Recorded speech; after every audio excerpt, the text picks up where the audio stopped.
Nothing, Ginny says, not surprised Harry hasn't told her about their fight.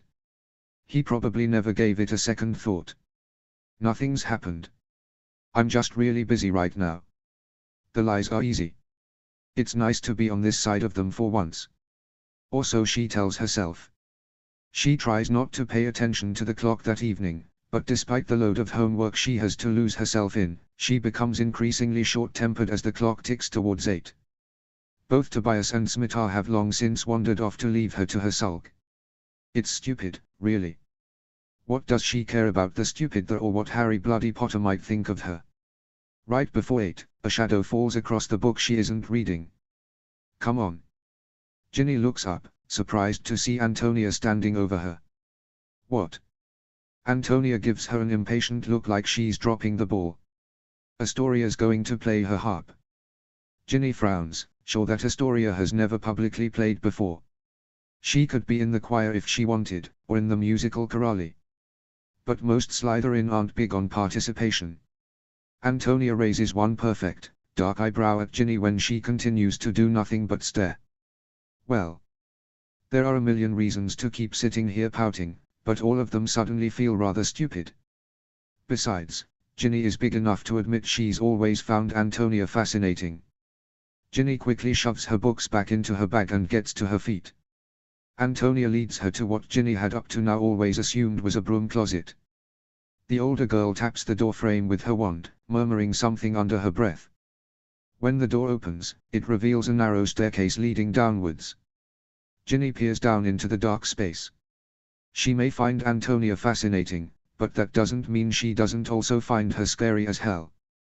Where are we going? Antonia rolls her eyes. Stop being a ninny. She gives Ginny a little shove down the stairs. Ginny lets herself get propelled down the small spiraling staircase. There are torches every half twist, and by the time Ginny gets to a doorway at the bottom, she's a little dizzy. The door opens out into a large, comfortable room. She has just long enough to pick out an array of instruments on one wall, cases full of books on another, and in the back what looks like chalkboards or easels, before she becomes aware that every person in the room is staring at her, most with varying levels of suspicion. There aren't many people, all girls, including Caroline, Astoria, the Caro twins, and a few older girls, but all Ginny can think of is being 13 years old and surrounded by a crowd of tall, masked girls, Gregor's silently screaming face. Antonia appears then, winding her arm through Ginny's. Shall we get started, she says, something like a challenge in her voice.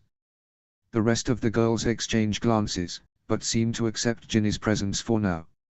At the center of the room, Astoria settles down with her harp, the rest of the girls sitting on the rich, comfortable couches arranged around her. Ginny quickly takes a seat next to Caroline, thinking the less attention she draws to herself right now, the better. As Astoria tunes the harp, doing a few runs of quick notes, Ginny tries to surreptitiously get a better look around the room. There's a full potions station tucked in a dark corner she hadn't noticed at first, and next to it, a strange contraption made of tubes and glass beakers, a clear liquid quietly collecting in a large bottle. She's squinting to make out the writing on one of the various chalkboards nearby when Astoria begins to play. Ginny quickly loses any interest in the room. She's never been a huge music fan. She knows the most popular stuff, suffers silently through Celestina Warbeck during the holidays. Astoria's music is nothing like either of those. Not catchy or boring, but completely absorbing. Haunting, really. Ginny manages to forget everything while Astoria plays, this strange room, her homework, stupid Harry, Tobias's anger, secrets too big to keep, and Smita's quiet disappointment. It all just fades in the face of the sounds being coaxed out of the strings. Before Ginny realizes it, 30 minutes have passed, Astoria quietly standing up from the harp and the other girls offering a few words of praise before moving off to do other things. Ginny is still sitting rather stunned on the couch when Astoria joins Caroline, arranging her robes carefully as if they are in the most elegant of concert halls. That was beautiful, Ginny says. Maybe not in the traditional, comfortable sense, but beautiful all the same. Astoria smiles, clearly pleased but trying not to show it. Ginny's always thought of Astoria as rather cold, like a perfect porcelain doll. She thought maybe that was why Caroline hung out with her, hoping a little of that polish might rub off on her and make her mother happy.